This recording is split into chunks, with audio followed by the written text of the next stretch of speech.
মাননীয় প্রধানমন্ত্রী পদত্যাগ করেছেন। আমরা একটা সুন্দর একটা ইন্টারিম গভর্নমেন্ট ফর্ম করে আমরা দেশ পরিচালনা করব, সমস্ত অন্যায়ের বিচার আমরা করব। আপনারা সেনাবাহিনীর প্রতি আস্থা রাখেন, সশস্ত্র বাহিনীর প্রতি আস্থা রাখেন। আমি সমস্ত দায়িত্ব নিচ্ছি। প্রিয় দেশবাসী, আসসালামু আলাইকুম। আপনারা জানেন যে দেশে একটা ক্রান্তিকাল চলছে।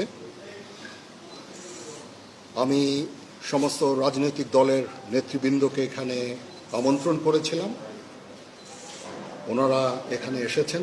আমরা একটা সুন্দর আলোচনা করেছি।